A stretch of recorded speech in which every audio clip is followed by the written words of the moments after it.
Hello అందరికీ నమస్తే. Welcome to our గోపిస్టర్ సర్కిల్. సో ఫ్రెండ్స్, మన యూట్యూబ్ ఛానల్ ఎవరైతే మొదటిసారిగా చూస్తున్నారో వారు ఖచ్చితంగా సబ్స్క్రైబ్ చేసుకోండి, అదేవిధంగా లైక్ చేయండి.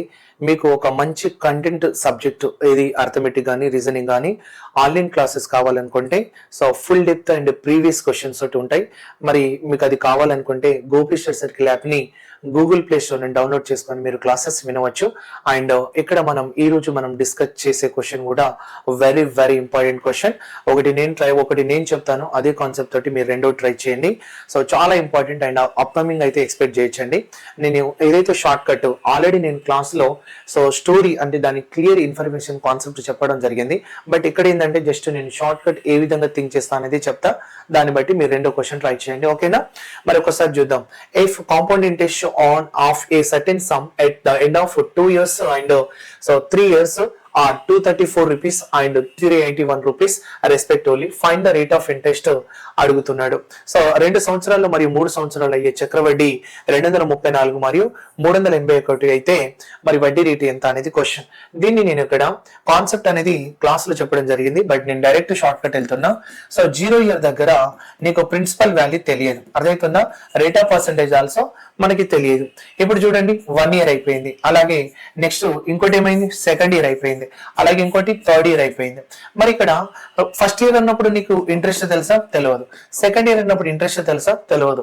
థర్డ్ ఇయర్ ఉన్నప్పుడు ఇంట్రెస్ట్ తెలుసా అంటే తెలియదు. కానీ మనకి కలిపి ఇవ్వడం జరిగింది. ఈ 2 సంవత్సరాల టోటల్ ఎంత అంటే సో 2 సంవత్సరాల టోటల్ ఇవ్వడం జరిగింది. మీన్స్ సో ఫస్ట్ అలాగే సెకండ్ ఇవ్వడం జరిగింది. ఆ టోటల్ ఎంత అంటే 234 రూపాయలు వచ్చిందంట. మరి 3 సంవత్సరాల టోటల్ ఎంత అంటే 3 సంవత్సరాల టోటల్ ఎంత అంటే ఫస్ట్ వన్ అలాగే సెకండ్ వన్ అలాగే థర్డ్ వన్ అలా 3 సంవత్సరాల టోటల్ ని 381 రూపాయలుగా ఇవ్వడం జరిగింది. 321 రూపాయలు ఇవ్వడం జరిగింది.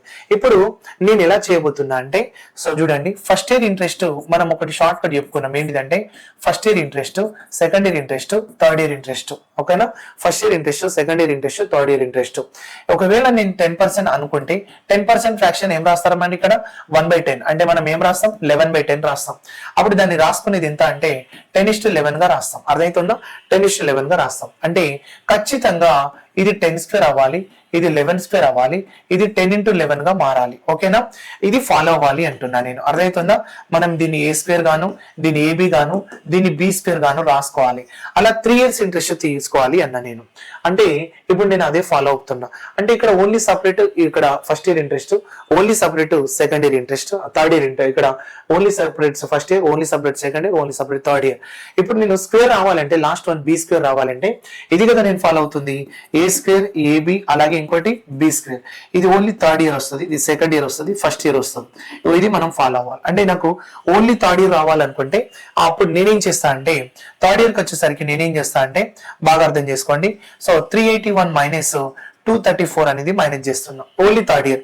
అలాగే నెక్స్ట్ ఇది యాస్టీస్ గా రాస్తున్నా, 234 అనేది యాస్టీస్ గా రాస్తున్నా. అంటే ఫస్ట్ 2 ఇయర్స్ కలిపి తీసుకుంటున్నా అన్నట్టు. అప్పుడు మాకు ఇక్కడ 11 మైనస్ ఎంత అంటే 4, 7 వస్తుంది, 7 మైనస్ 4 వస్తుంది, 147 వస్తుంది. అలాగే ఇక్కడ 234 తీసుకుంటే రేషియో కట్ చేస్తున్నా. చూడండి 3 తోని కట్ చేస్తే ఒక స్క్వేర్ వాల్యూ వచ్చేలా కట్ చేయండి.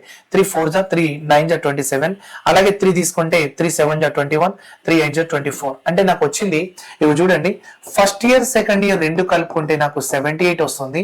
అండ్ థర్డ్ ఇయర్ మాత్రమే తీసుకుంటే మాత్రం నాకు 49 వస్తుంది. కానీ నాకు థర్డ్ ఇయర్ అనేది ఖచ్చితంగా స్క్వేర్ లో ఉండాలి. అందుకోసం దీన్ని 7x7 గా మార్చాలి. ఎప్పుడైతే ఇది 7 రాసుకున్నామో ఇది ఖచ్చితంగా మళ్ళీ బి మల్టిప్లై అవ్వాలి. అప్పుడు ఇది ఖచ్చితంగా 7 మల్టిప్లై చేయాలి. మళ్ళీ ఈ కాన్సెప్ట్ లో మనం ఏ స్క్వేర్ ప్లస్ ఏబి చేస్తే రెండు కలిపితే 78 రావాలి. అప్పుడు ఏబి 7 వచ్చిందంటేనే మనం రాస్తాం. ఇప్పుడు 11 వచ్చిందంటే దాన్ని మనం 10:11 గా రాస్తాం. 7 వచ్చిందంటే నువ్వు ఒకసారి ఆలోచించు, 6:7 గా రాస్తాం. అంటే 7 బిఫోర్ నంబరే ఆలోచిస్తే 6 అని కన్ఫర్మ్ అని ఏం లేదు. 7 బిఫోర్ 6 5 4 అప్లై చేయాలి. 7 బిఫోరే అప్లై చేయాలి. అప్పుడు 7x6 అప్లై చేసిన. మరి ఎప్పుడైతే 6 తీసుకున్నానో ఏబి బి, ఇక్కడ బి అయితే ఇక్కడ బి తీసుకున్నా, మరి ఏ అయితే ఏ స్క్వేర్ తీసుకోవాలి కాబట్టి ఇక్కడ 6 స్క్వేర్ తీసుకోవాలి. అప్పుడు ఇది 42 అవుతుంది, ఇది 36 అవుతుంది.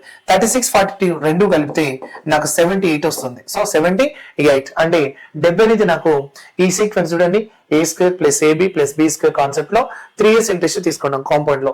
అప్పుడు నాకు ఇది సాటిస్ఫై అయింది కాబట్టి నేనేం చేస్తున్నా 6:7 అనేది తీసుకుంటాను. ఎంత పెరిగింది? 1 పెరిగింది. సో 1 పెరిగింది అంటే దేనిపైన 1/6. 1/6 అంటే దేనికి వస్తుందండి? 16.66 కి వస్తుంది. అర్థమవుతుందా? సో 1/6 దేనికి వస్తుంది? సో 16.66. లేదనుకుంటే ఇట్లా ట్రై చేసుకోండి. 1/6 ఇంటూ 100 తీసుకుంటే నీకు అదే 3% రావచ్చు.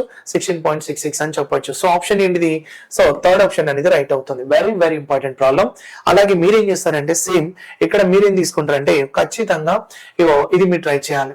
If the ratio of compound interest for 3 years and 2 years for the same rate of and same principal is 273 and 152, then find the rate of percentage అన్నాడు. 3 సంవత్సరాలలో మరి 2 సంవత్సరాలు అయ్యే చక్రవడ్డీల మధ్య నిష్పత్తి 273, 152 అయితే వడ్డీ రేటు ఎంత అనేది నీ క్వశ్చన్. అర్థమవుతుందా?